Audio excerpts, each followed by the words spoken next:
This video is powered by the pros at Pascal Air Plumbing and Electric. Arkansas owned, Arkansas operated. GoPascal.com. Hey, we've got Aaron Torres with us from the Aaron Torres Sports Podcast and Fox Sports Radio.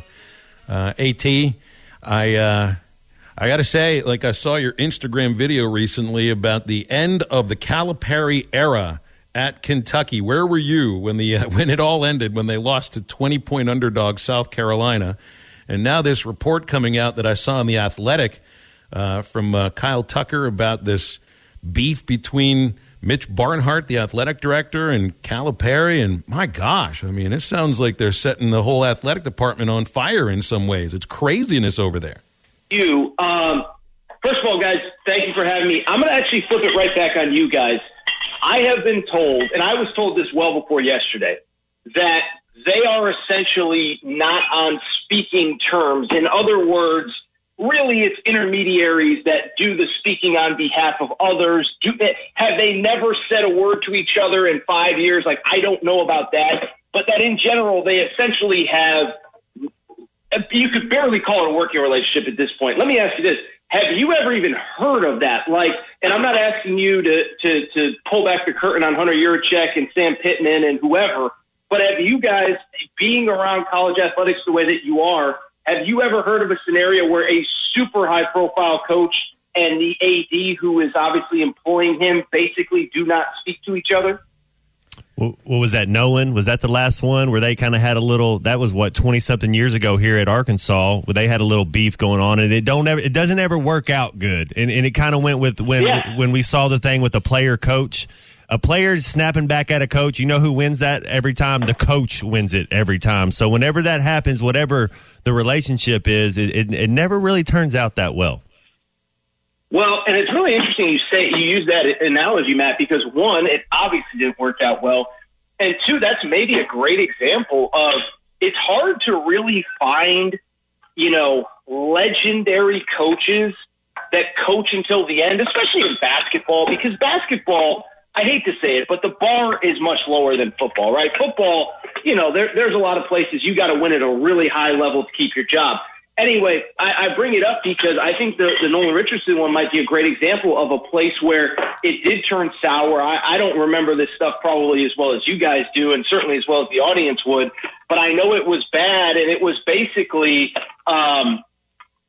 toxic at the end, right? So that's probably actually the best example. I was trying to think of an example. How did Bobby Knight leave? When Bobby Knight left Indiana, was that kind of like that too? Well, Bobby Knight, that was different.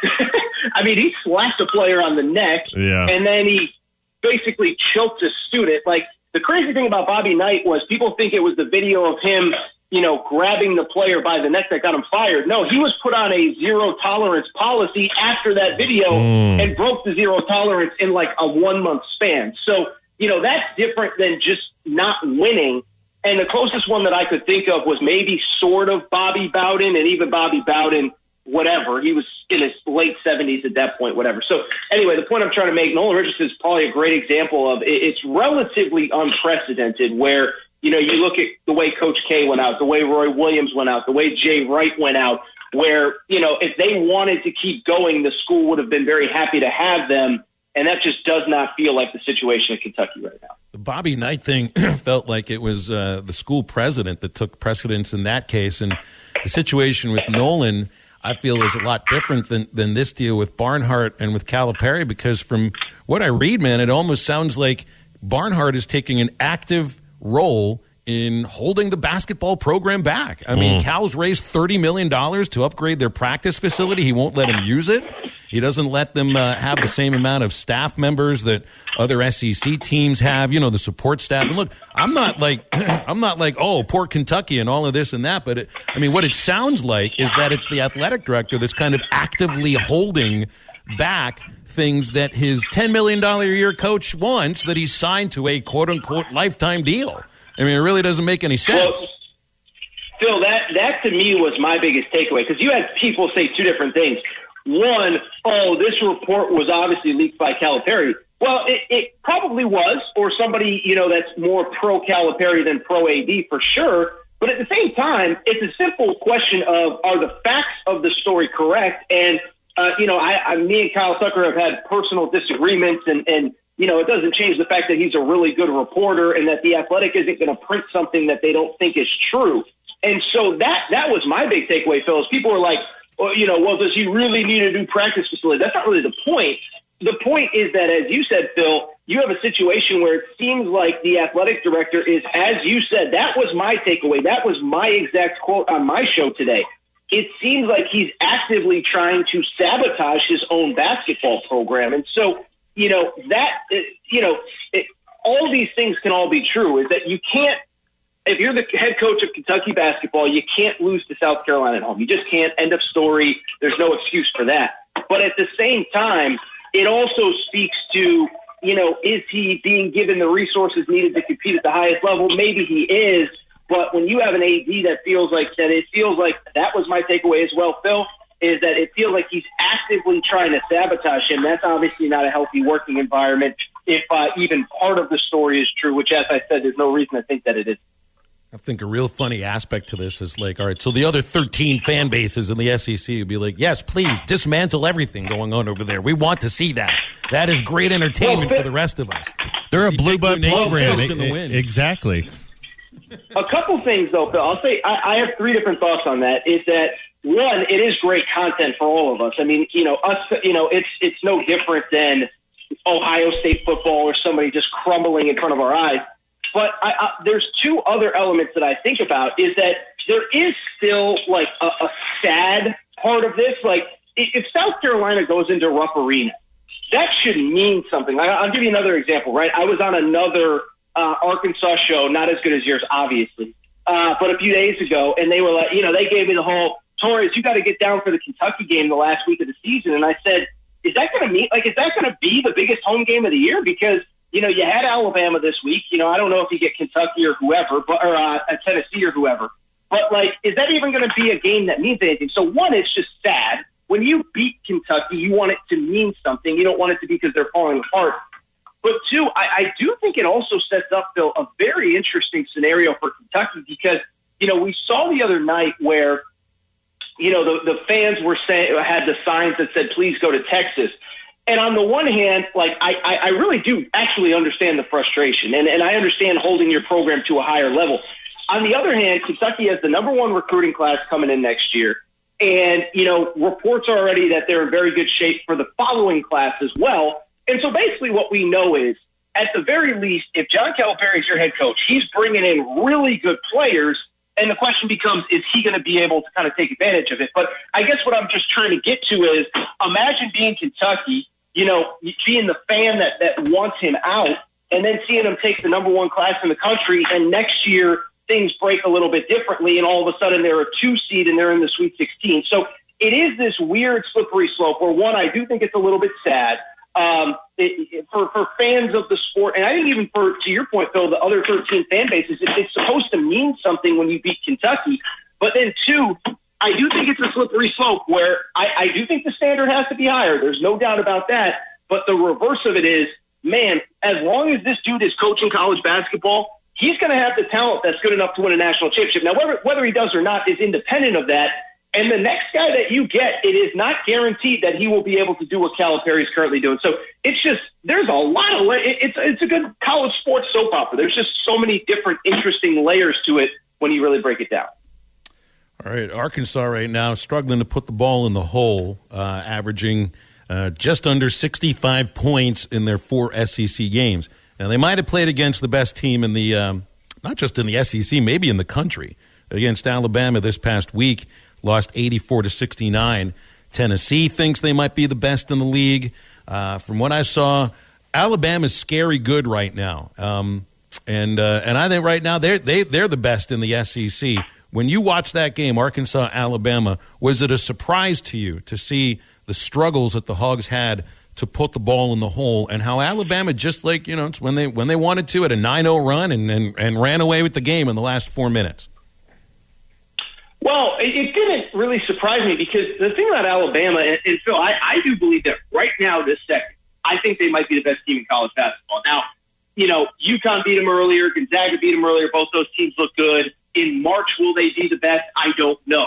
But I think right now they are the best team in college basketball. And the point that you bring up about Arkansas struggles, part of that is that Alabama is an elite defensive team. And this is my thing with Alabama, is I think, we too often as consumers of sports and media and whatever, we get too caught up in narratives. And I think the narrative on Nate Oates is, this great offense, three spacing, all that stuff. They're top 15 in the country in field goal percentage defense. They're top 15 in the country in rebounds, and they're top 15 in the country in blocks. And so, first of all, that is incredible. And I've said it for weeks now, is that if you are elite as a scoring team, a defensive team, a rebounding team, and a shot blocking team, you're pretty much a really, really good basketball team. But I think the other thing that's especially impressive, 3 of their 4 highest scorers are freshmen, and their 4 highest scorers overall were not in the program last year. And so I just give Nate Oates so much credit because he's clearly got these guys bought in. But I think he's kind of changed the narrative a little bit of everybody wants to just talk about the three-point shooting and the offense, and it's beautiful to watch when it's clicking. But they are an elite defensive team, and I think it's time that other people start giving credit. That doesn't mean Arkansas doesn't have to be better going forward. That's not what I'm saying. I'm not excusing what happened from the Arkansas perspective. I just don't think Alabama gets enough credit for how good they are defensively. I'm still a believer in Muss. I'm still a believer in this Arkansas program. What your thoughts on them against Vander? If they were to go in there and lose, is the ship sinking? Should we start to worry though? Well, I mean, it depends on what worry means to you, Matt. I mean, if you're worried about we're not going to make the tournament, I'm saying, I think this team is still going to make the tournament. Yes, no, I would agree with you on that, and. I think it was kind of a running, joke that fans didn't want to make the joke, but, you start 1-3 in the SEC just like last year and things worked out well. So, I said this after the game is, first of all, I think Coach Muss handled the questions about Wednesday night about as well as he could, where he said, look, we are missing 2 really important pieces, but he also said nobody cares and nobody wants that as an excuse. And I think that is a part of the Arkansas conversation that we have to have, is we don't have to, excuse losses and not be disappointed, but we have to understand that this is nothing close to what we thought this team was going to be from the personnel that they actually have on the court. But to your question, Matt, if you lose to Vanderbilt, yes, I think there's a lot of questions that need to be answered. I know you have to go to Missouri right after that, and I know Missouri lost the other day, but they're still a really good basketball team. But do I trust when I said it depends on what your frame of the question was, is I didn't know if you meant for this specific season or the state of the program in general. I very much believe in the state of this program, the momentum it has going forward. And I also believe in this season that it's not all lost, is that, Arkansas was in this situation last year. And the one thing about Coach Muss, and we've discussed it many times on this show and certainly on my own, is that guy is a tinkerer in a good way, where he is going to keep throwing out lineups and combinations. Oh, we're going to get a different lineup. I would almost guarantee there'll be a different lineup than started the Alabama game will start this Vanderbilt game. Exactly. And he's going to continue to tinker. It happened last year with Trey Wade, and I think he's going to do the same this year. Doesn't mean we're going to have the same results, but he's going to tinker, and that's the kind of guy. He's going to stay in the lab until hopefully things get right. But no, I would not be worried all that much if I was a Alabama or Arkansas fan. Yeah, I want Muss to stay. We were talking about the other day. It's like, man, who are we going to get better? I hope Muss is here next year and the next year. I think he has a potential to get the right guys in and to win an SEC championship, regular season title, and make a Final Four. Say that one, man. You cut out. I was saying, I think as long as Musselman's here, we always got a chance to win an SEC regular season title and make that Final Four. I think he's one of those upper echelon, top tier college basketball coaches.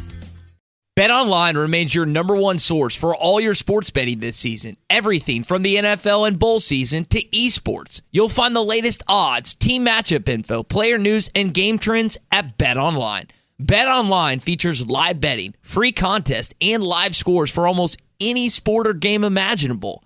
We're the fastest and easiest way to bet on all your favorite leagues and events. Head to betonline.ag to join and receive a 50% welcome bonus on your first deposit. Make sure to use the promo code BELIEVE to receive your rewards. That's BLEAV. BetOnline, where the game starts.